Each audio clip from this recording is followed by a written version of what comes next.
Cheers. Cheers. Hello. Hello. Welcome to the crew room. Thank you for having me. Thanks for coming. Do you want to introduce yourself and tell them a little bit about you? Yeah, I'm Chels. I am... What do I do? I'm part of the LX team. So at the moment I dep. So I work on like a number of different shows. It's in LX teams. Just on one show. So I've done a number of different stuff. So yeah. So for anyone who doesn't know, LX is lighting. So it's electric. You ready? Let's go. First section is parish notices. Or parish notes. We're disagreeing. We're disagreeing. We're disagreeing on what this is. I've always known it as parish notes. Parish notes. I've only heard it at the lane called parish notices, right? I always thought it was parish notes. I don't know. It was. I'm going to listen now on Wednesday when I'm at Come Alive. I'm going to be like, Do they do parish notes? Because yeah. the lane's the only place I've heard it. It was like Oh, company no, I call think for just for notes. the parish notes. Oh, Hmm. no, I think it's always been. I think it's. Yeah. I don't know where it comes from. I'm guessing like some sort of church thing. I Yeah, don't know. Back in the day. Yeah, back in the days. But yeah, no, Mm. I think it's parish notes. But it's your gaff. Whatever. We'll go it's with called. it. Whatever it is, it's that Somebody time. let us know which one's right. Anyway, this is just when you've come in the morning or Yep.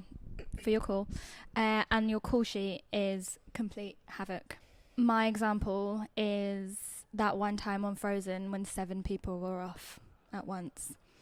And we were in the wing I was trying to do 3 plots at once on both sides. Yeah. Yeah. Yeah. Those are the good old days. Recently, one of the shows I work on, there are 5 different show roles, and we had like 3 of us in. Oh. So we ended up literally doing I ended up doing a split plot between a spot and a stage and part of Stage LX, and we had to get someone who had done a little bit of tech stuff from front of house From front to, of house. to come in, and for Oh the little God. bit, most of the thing I could run in between, it was fine, but there was a short period of time where you were needed in both places on a spot and the Stage LX. So we got someone from front of house who'd done a little bit of technical stuff, and he was very good. He was very nice, actually, to be fair.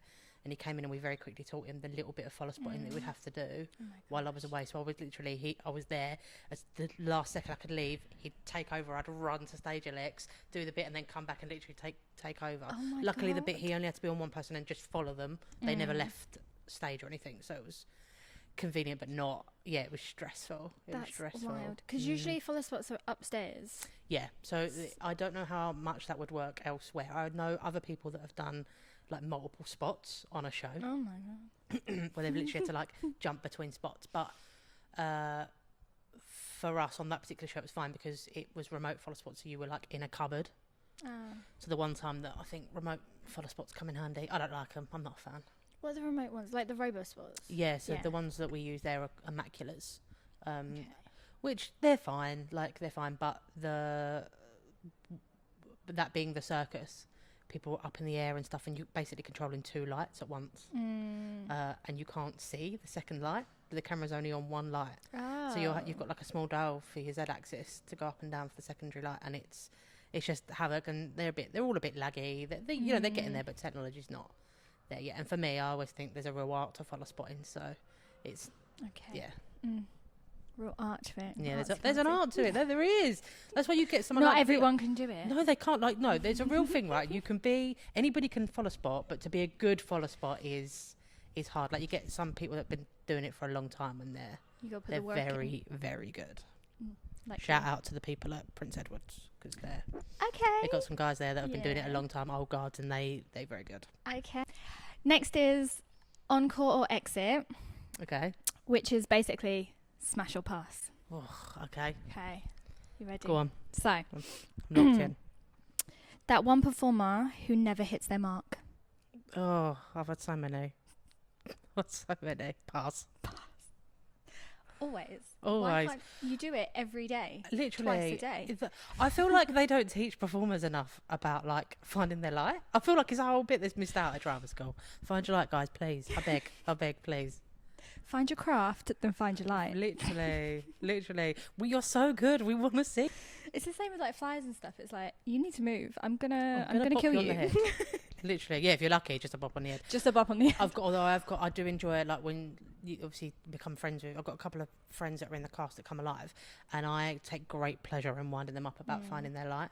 They're actually very good, but I take great pleasure in being like, you just not find it. And they're like, they get irate about it because it's something they really take seriously. So that's always good fun. You're telling them the shit at their job. Basically, I'm like, can you find your light? Or all the training, all the money, all the classes. Always. Shit. Can't even be seen, babe. You sound great, but now I can see you. When stage manager's going quiet backstage because the crew are being too loud.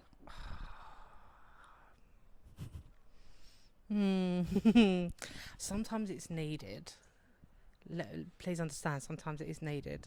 And I can be a bit of a stickler for guys. It depends if I'm involved in it or not. If I'm involved in the bands, then pass. If I'm involved in the bands, then smash. If I'm not, then pass. It depends who they are and how they do it as well. Yeah. Because some people are great at being like, guys, like, and then some people are like, monkey about it. Yeah. And you're not even being that loud. Yeah. We've worked with some.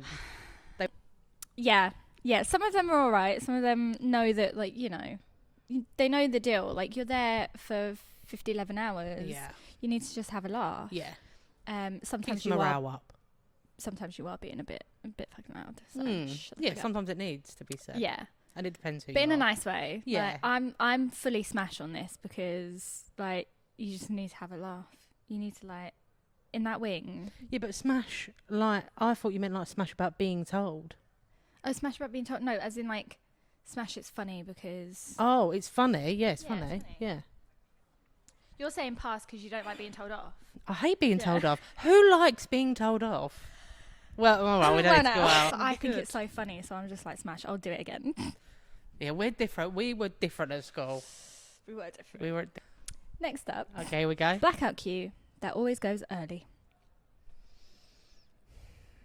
Right, is it the operator or is it being called early? Because they happen for different reasons. They're different reasons. Sometimes you're getting in shit because it looks shit, but actually the DSM called it early. And you've got to go with the DSM tells you. You've got to go. If they give you a GO, you got to go, honey. Although one time I didn't, against a DSM who I've worked with who really I thought would have a go at me, but I didn't go because I knew the queue that she was calling wouldn't have worked because something hadn't happened before. And actually she was like, and I remember instinct took over and I didn't go. And I was like, oh, and then she obviously realised and was like, thank you so much. Like, because I could see something from where we were placed that she couldn't. Yeah. But, I really thought she was going to bollock me about that. Those ones are tough, though, because when you know your show and you're like, no, you're not supposed to go yet. Yeah. And you're being told to go, you're like, what do I do? It's difficult, especially, like, so much, obviously, with live theatre changes, things can happen. Lighting cues, can be part of special effects things, and if something doesn't happen. So that particular thing was a match being lit, setting light to a fire, and then it was a light to make it obviously look like there was some fire going on. So that match hadn't lit. And so when she called the GO, obviously I was like, oh, because and my instinct just took over kind of not to go. And then she obviously realised I hadn't, was like, thank you, because we could see he was relighting it, try to get it, and it works. But in other situations that doesn't happen. And obviously everybody calls ever so slightly differently. Of course they do, but obviously everybody ops differently as well. People op at different speeds and things like that. So it's hard to find that consistency. Being a DSM freaks me out. I would not. It wouldn't. It does not interest me. But being DSM. No, at all. I mean, stage management. I would. Really for me anyway, but I think I could do stage management, but DSMing calling a show freaks me out. Because of all the reasons that you've just said. People up differently. People call differently. You've got fly operators, LX operators, sound operators, automation operators, whoever else. Different maybe every night, and you've got to know how they react. I mean, essentially you're supposed to be consistent so they go with you, but obviously it does change ever so slightly. I've worked with this before that have said when they've had people that are not very good ops, they've ended up sort of changing their rhythm, which is kind of crazy. But I mean, one of my best friends is a DSM currently on tour with Lion the Witch in the Wardrobe, and shout out Beach. But I don't know how she does it. I mean, she was on Tina before that, and she showed me the calling for Tina on one of the songs. And obviously, I think like them, it's the same for us. Time code is great because it keeps things moving, but actually it can be really boring to op and to call.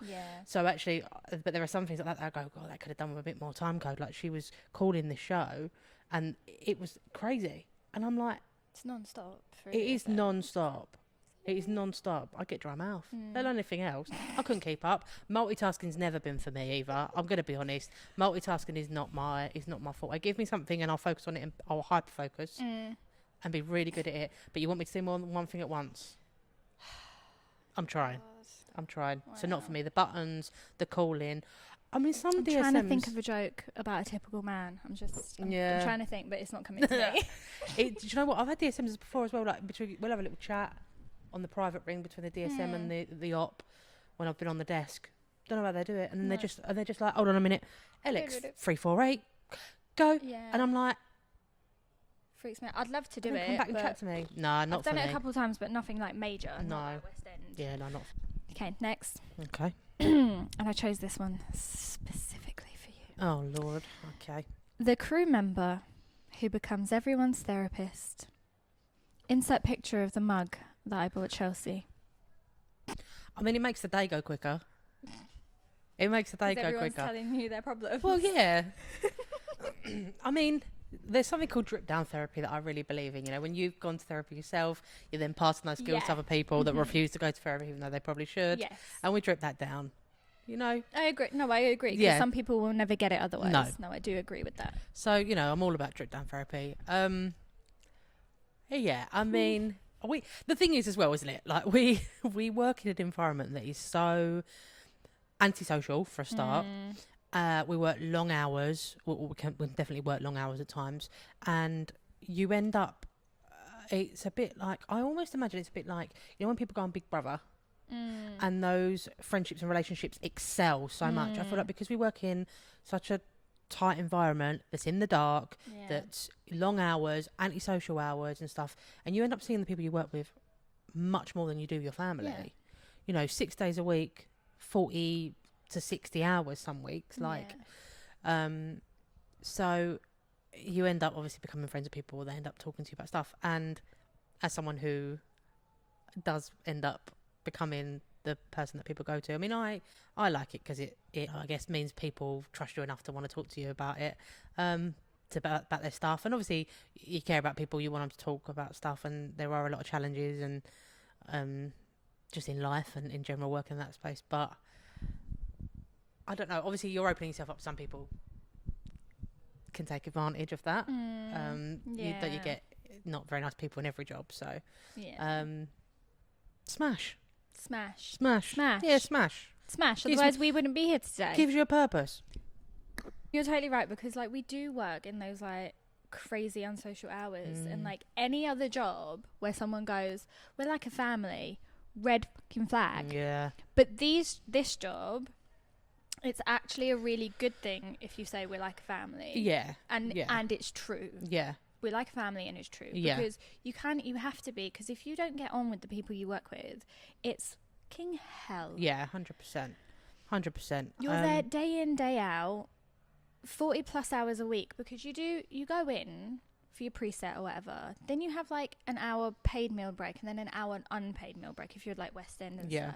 So you're actually there for more than the 40 hours. Oh yeah, 100%. Thing is as well, I think there's lots of other things as well, like the fact that we work in the dark a lot. You don't get enough sunlight.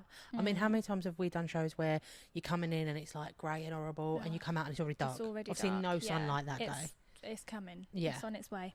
So we're doing it again. We're about to do it again. So I think, and also like mental health in general affects so many people. I feel like when you work a job for anybody that's unsociable hours, I feel like that can impact accessing stuff. Some places are really good, and some companies are really good, and some companies are really poor for what services they have available. There's things like applause for fault. I'm sure it's called that. I think applause for fault. Saw it earlier today. Yeah, I'm sure that's what they're called, and they're a really good company that specialise in mental health within the theatre community. They work with actors and people that work backstage and stuff.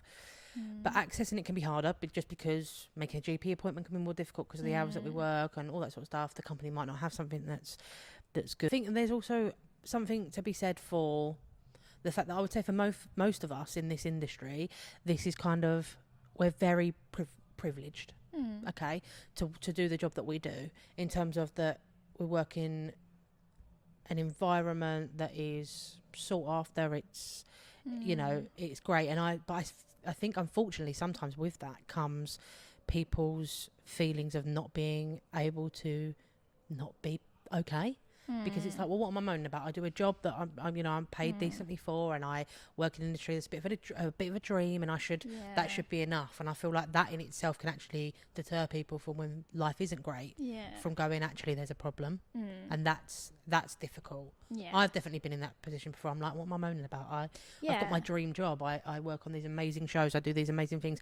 You know, before I worked in theatre, I did care, like long hours, slogging for a lot less pay, and I was like, and a lot more trauma. So then I think it's like, oh, but now I've got this, I shouldn't be sad. And it doesn't work like that. Mental health doesn't work like that. It don't work like that. No. And also working conditions differ everywhere. Of course they do.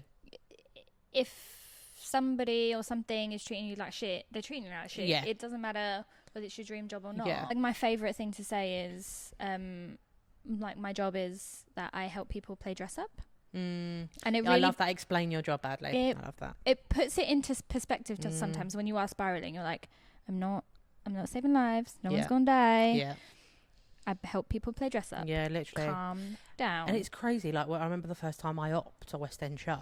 And me too, babe. And I remember being like so stressed out. And I can't remember, someone had said to me, it's not life or death. Like, you're fine. Just try and enjoy it. Like, and I thought, oh, I've done jobs where, like, literal people's lives and care and well-being are in my hands, and I've not felt as stressed. Let's get a reality check. Let's get a reality check right now. I think also, though, I'm very also aware of how much money people pay to come to the theatre now. Oh my God. Yeah. It's ridiculous. Yeah. By the way, the West End is so much better than Broadway. Broadway's sorted out. It's ridiculous. It's so expensive on Broadway. The cheapest ticket I could get for Broadway was like £72 and I paid for it. I went to see Gatsby. Yeah. But here, I complain about £25 tickets. Yeah. I'm like, what? Yeah. Because especially, I'm sorry, I'm like my own toxic like trait. Especially because I know how much work and how much this shit like costs to put on. Yeah. And I'm turning my nose up at £25 tickets. Jade, get a grip. Yeah. Get a grip. I think I'm always aware every night that, like, okay, there's people in this audience that have, like, busted their gut to be here to pay for this. A family of 4 taking them to the theatre now is no laugh. No joke. So, you know, this might be their big trip all year. And I you know, you pay. Okay, fine. I am a small cog in that, like a very, very small cog.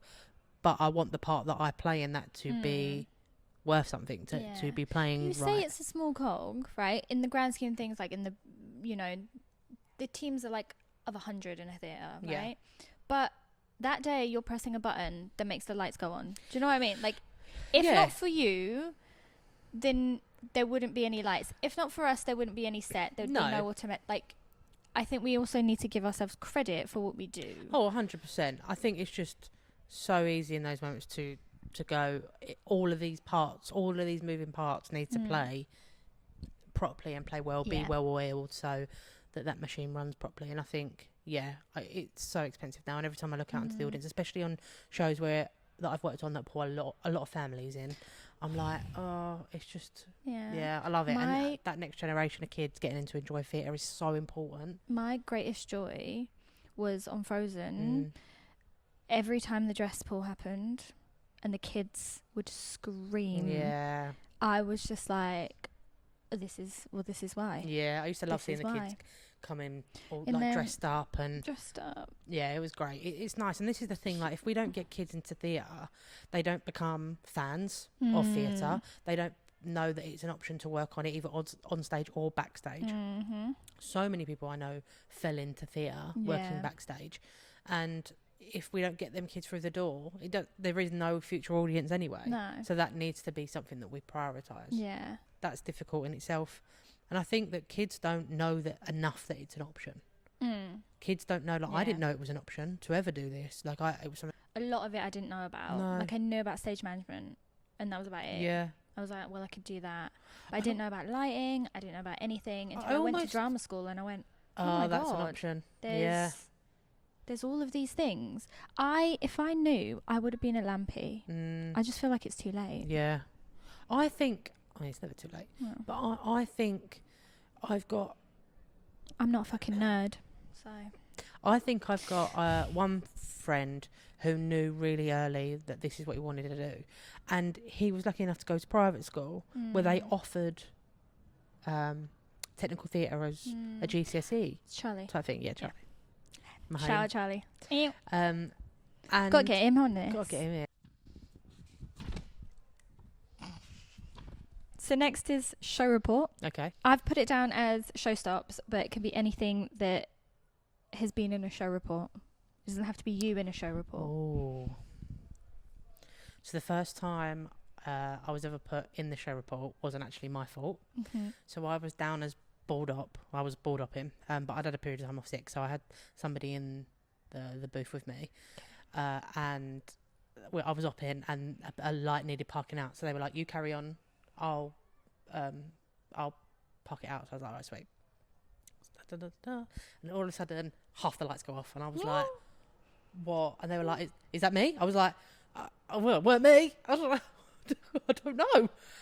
So it turns out instead of pressing park, they press rem dim. What's rem dim? So basically, what should have happened is that all the lights, other than that one light that needed parking out, should have turned off. Okay. Luckily, that didn't happen entirely. Anything that was time coded had carried on, but it wasn't a lot of light. And then in the next scene, we had to try and fix it really quickly because it also affected video stuff. Anything and it weren't with good. Buttons. Yeah, it's so scary. Yeah, it is. It is. It took because me. it's out of your control. Then this is why I like stage and why I like flies, which is why I like counterweight flies, like manual flies. Yes, because you are so in control of what you are moving. But it's the same. There is an element to that with like manual follow spotting. So I'm saying, like, you're so much more in control of it, and you have a fluidity to it, and all that sort of stuff that can be really effective. Because robo spots tend to be a bit laggy as well. So anyway, luckily we fixed that, and that was great, and that was sorted. You weren't fired. No, wasn't fired, but it did go down as my mistake because obviously I was named LXOP. But so that was my first time, big time in the show report. I recently got put in the show report because one of my friends who is in the cast, we were messing around before she had to go on stage, and she thought it would be funny to take my glasses off my face and wear them as she walked on. So she went on stage in my glasses. Not their costume. Not costume, but it was really funny. And she obviously on comms was like, "Has anyone seen what Whitney's wearing? Shout out, Whit." Anybody seen what Whitney's wearing? And I was like, "They're my glasses, whatever." So I got put in Whitney walked on stage in Chels Clark's glasses, and I was like, Judas, fuming. Yeah. Wow. So, yeah, which I don't know whether it needed to be in there or not. Yeah. But did you need to be named? Full government. Yeah, full government name. Hello, was that necessary? Am I going to jail, please? God. So yeah, bit much, but yeah, that was recent. I was like, oh, that's rude.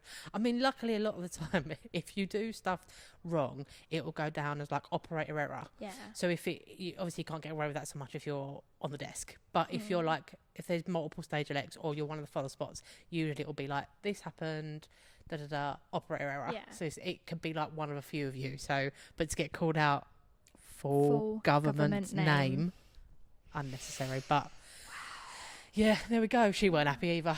She got show reported. I was like, you're the one that did it. Now we've got 5 minute call.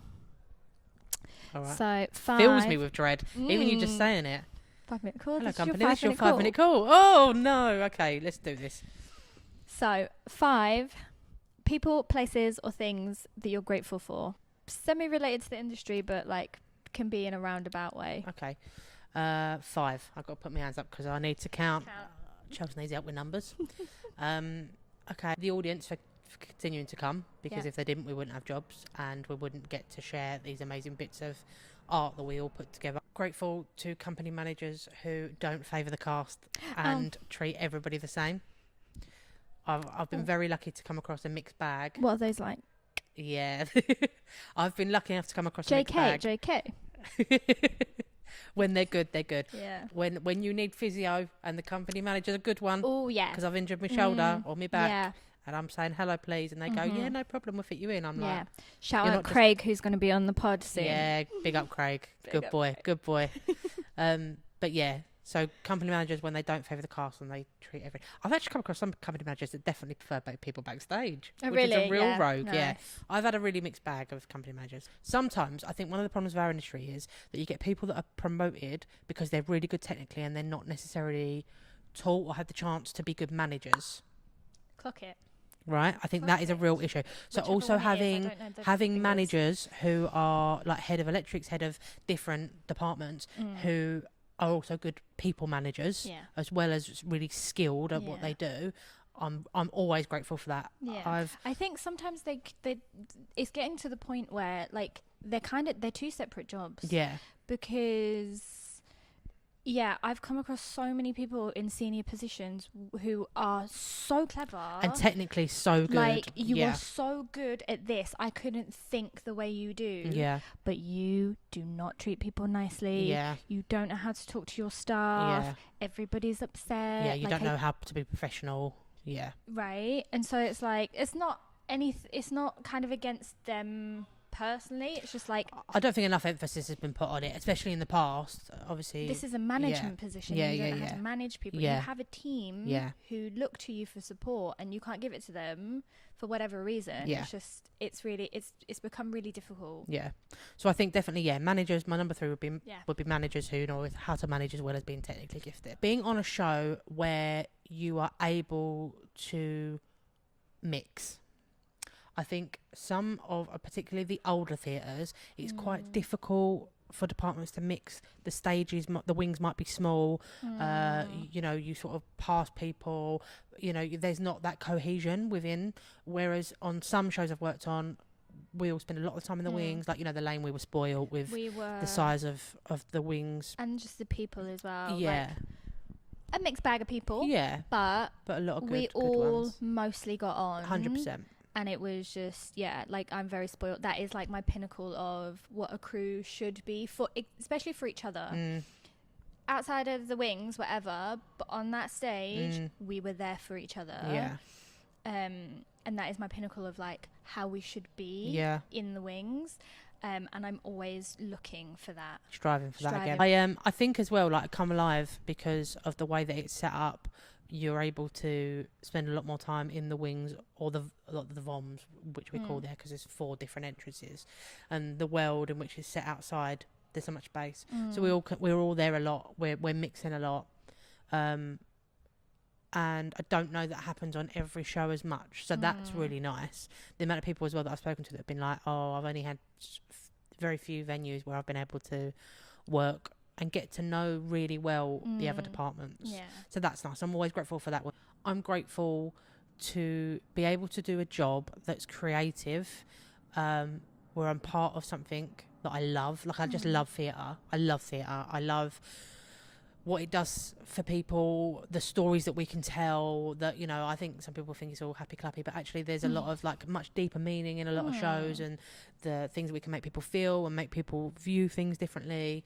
And just, I love being a part of that. So I get to work in a job that's creative and I can make money from, and come across the amazing people. I've come across so many incredible people in this industry. And I'm grateful for that. Definitely. Some of my best friends I've made through working in theatre, and I'll forever be grateful for that. So, yeah. There you go. Bit soppy. It's where we met. Bit soppy. It is where we met. Yeah. We've had the 5-minute call. Now we're on standby.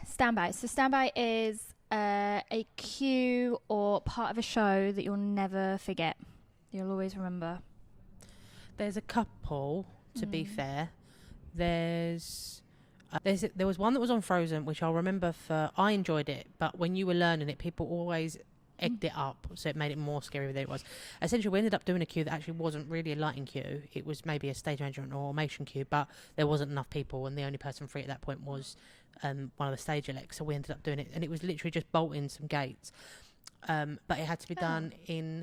Do you remember that queue? So it would be done... stage left and stage right, so you'd have one of the ASMs in the middle closing the doors, another ASM on the other side ready to bolt, and then someone needed to be on stage right, so we would do that. and they pulled it, they'd say go, and then you'd have to let them know that it was clear and get off stage quickly. It was all before the freeze across stage. So it was done quite quickly. Okay. The music was like very it was very built up. So it was all a bit like adrenaline-y. Yeah, like, oh, got to get it done. Da, da. Yeah. And it had gone wrong a couple of times. Not very many, luckily. So that, I always enjoyed that cue because it felt a bit like, so I enjoyed that, and I liked teaching it because it was something that always got hyped up. So that was good fun. There was...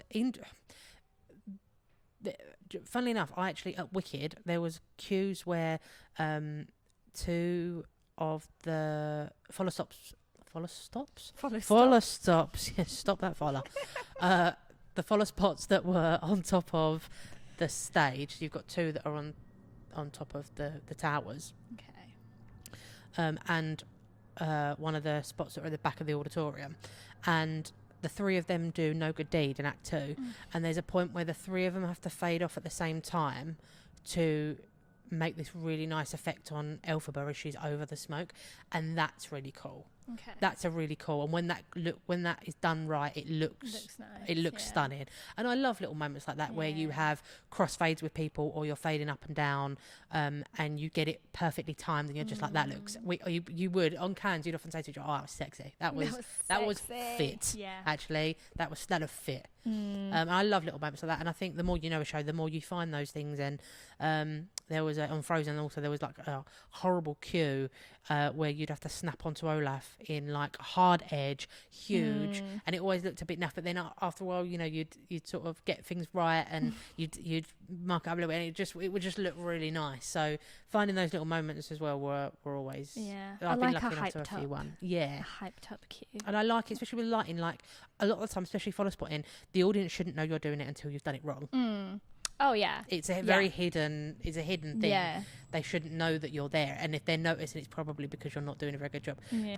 There was one show I went to see in the West End, and it was like the follow spotting. It was shocking. It's hard. Shocking. It's hard. And I was like, especially nowadays as well. I go to some shows and I'm like, oh, it's a bit slow, or it's a bit. And now the problem is you don't know if it's the people that are doing it, or if it's robots. The equipment.